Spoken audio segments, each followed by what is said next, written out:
Hey guys, here we are. Just a very small sneak preview at the Android version of Detector Maps. It's just hit the Apple Store, I believe, today, so a few people are downloading it. We've had it for a little while. I believe we were the first and only Android testers in the world. So we're just showing a little bit of the Android side, even though it's not been released yet. We've been having a bit of a look at it and talking to Matt and Tom in the background and sorting through a few issues. But yeah, so come on around, we'll have a quick squiz. Like I said, it hasn't been, so there we are, Detector Maps. It's not been released yet for Android. So there we are. We're just camped just outside of Leo at the moment, just doing some business. Very snappy. It's one thing Kathy said first we like this. It's lightning fast. Don't like that function anyway. So that's your normal view. Okay, we're all used to seeing that. That's Leonora. Everyone knows where we are probably. This is pending ground just out of Leo. We're camped on. We're not prospecting. We're just working. So that's what we're all normally used to seeing. So the thing about this app, it's very powerful. We can have so much at our fingertips if we wished. So that would be all we could see normally on what we're used to with Trilobite. You could have, you know, 2 layers going at once. We can have much more going sort of with this. So, you know, if we wanted to, we could turn on abandoned gold mines, right? So there you go. And just for clarity, oh no, I'll leave it on. So they're gold deposits. So that's what you see in Trilobite when you turn on gold deposits. What Kathy and I both like about this one is the dots are so much smaller than on Trilobite. They're very big, square, chunky chunks. And when you go like that on Trilobite, it just becomes a blur. This is really detailed, and it includes, when you zoomed in, the names of every mine. So sometimes you're just looking for the name of a mine, and that's, you know, really handy. So what is also very interesting, while I'm on it, and I'm just going to, I'm going to turn this off for a sec, turn the tenements off, mining tenements, okay, just for clarity. So that is your standard gold deposits. It's the same as what you see on Trilobite, okay, but it's quite a bit clearer. The trends are, that blurs in Trilobite quite a lot because of how blocky it is, the thingies.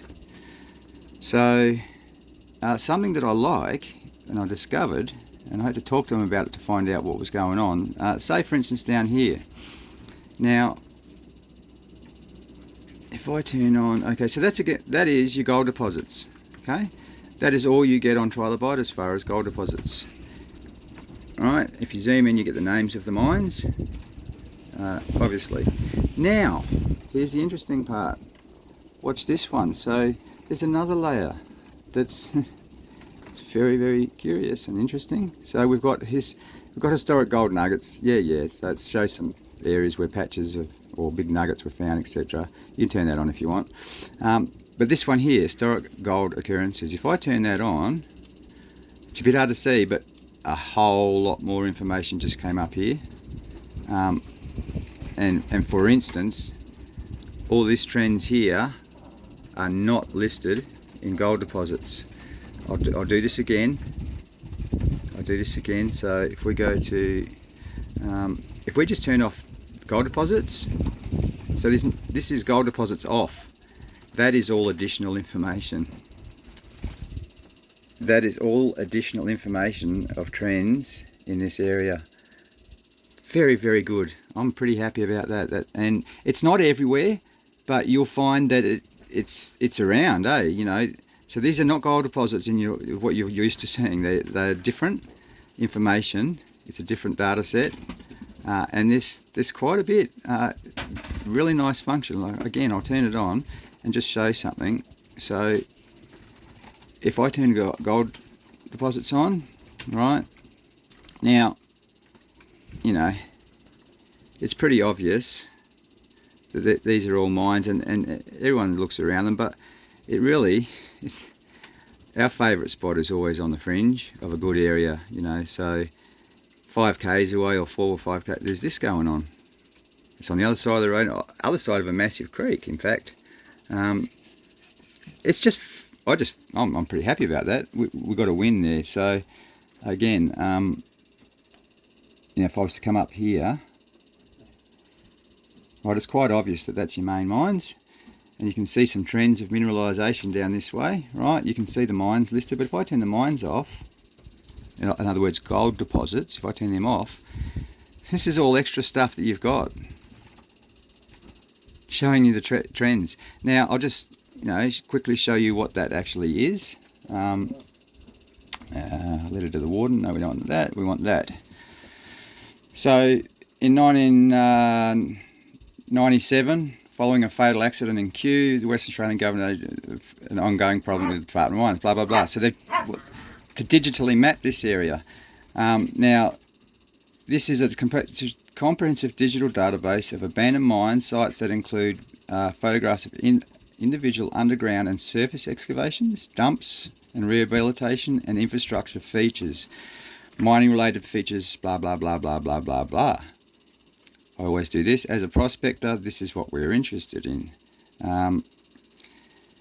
The database also provides a valuable contribution to the spatial distribution of mineralisation in historical mining areas. That's it. As usual, I pick out the juiciest piece of something that I want, and that's what we want. That's all I care about. It's just showing me a spatialisation. This is just me talking to Tom or Matt. I think it was Matt. And he's just telling me he's filtered the data for gold occurrences only, because there's a lot more data than what you see. So that's what that's all about. Just another handy thing, hey. And, you know, this is something else also very handy. So if I turn tenements back on, mining boundaries, I'm a little slow because just like you, I've only had a few weeks or whatever at it, and still learning. Now, we are currently going through a court case with one of our tenements. It's a very long 5-year court case, and we've got issues with boundaries and overlaps and things like that. Now, this is something really great. So the actual accuracy of the mapping compared to trilobite. So trilobite, these borders, we all know, as you zoom in, they become very big and clunky, and you can't even really tell if you're on the border. This is razor sharp, mate. Look at those nice thin lines. And we've been out on ground, and they are dead accurate, hey? Dead accurate. So no matter how far you zoom in, they don't come blocky. And look at this. Look at this sneaky little. So normally you can only get one layer of information there, but as long as you can get access to it. So for instance, if I can click this one, there we go. P40 1596 prospecting license. Okay, and then I can click on this one. M40 375 mining lease pending. Then I can click on this one. These are all overlaid, but normally you can't, unless you go to Tengraph, you can't get this. Oh look, I can get all three of them. And that's pretty damn handy. That's really handy. So yeah, that is really good. And we've got, like I said, discrepancies with borders in a court case, so you can really go in and see where things are overlapping. That peg out is dead smack on this. You know, you see many where they actually overlap and they get excised in Tengraph. It's really, really handy. I really like this as a prospector, how accurate that is. I really do. The maps are beautiful to look at and snappy. Like I said, you can also, you know, it's very powerful. You can turn on, you know, say 250k geology on top of that. Now remember, we can normally only have 2 layers, eh? At the moment, we've got 250k geology. We have live and dead tenements. We have gold occurrences. We have abandoned gold mines, which is gold deposits. This is all on at the same time, mind you. Yeah, and it's all still quite readable. Still quite readable, isn't it? You know. And get this, you know, if you want to be a total nut job, and you know, if you're doing this, you're really a bit of a nut job, but you can look, you can turn it all on. You can turn base maps on. You can turn 500k interpreted bedrock geology on. And so if I just sorry, you can see that underlaying all that, that's the bedrock geology. As I'm using the opacity for the 250K, I can have them both in. Can you see that, honey? Going a bit closer. So I can have everything going on. I mean, I can have every geology map. I can put 200K on. It's ridiculous though, you know, to be honest. But sometimes you want these combinations, and you couldn't previously. Game over. You weren't allowed to. You had one or the other, and you know, you can turn on what the hell you want. It's a prospector's junkie app, mate. The shop's open all day, 24 hours. Get what you want. So I'm not going to waffle on too much, although I've already waffled on. This one here, obviously, it's never been available. This is, you know, probably the biggest selling point of the app. This is just beautiful. So soil's on.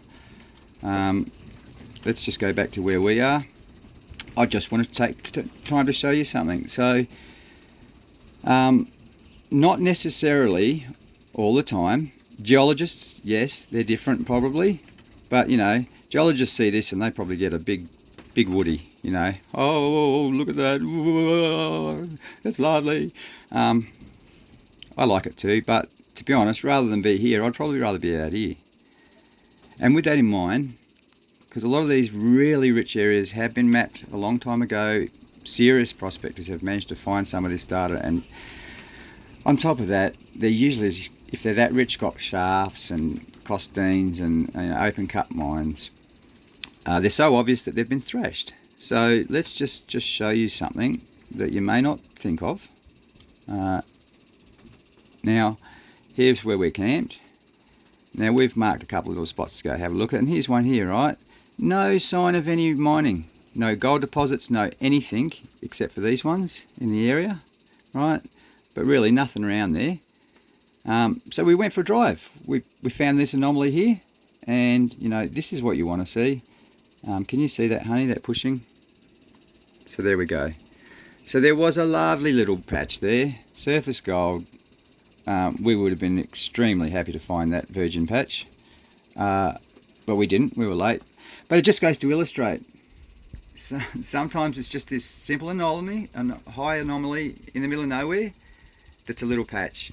The big juicy ones, they're kind of more known, and it can be more difficult. And these ones can be nothing, but anyhow, that's just a really good example of how there's no gold deposits in the area for beginners, and you know, just turn gold deposits on and say, oh, there's a gold deposit, we'll drive to it. There's no reasons to go there apart from this soil anomaly, really, in a way.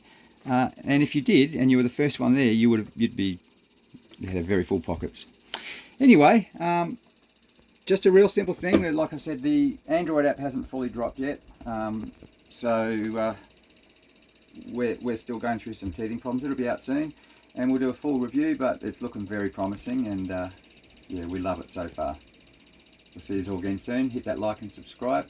Check out Facebook, and we'll catch you out there.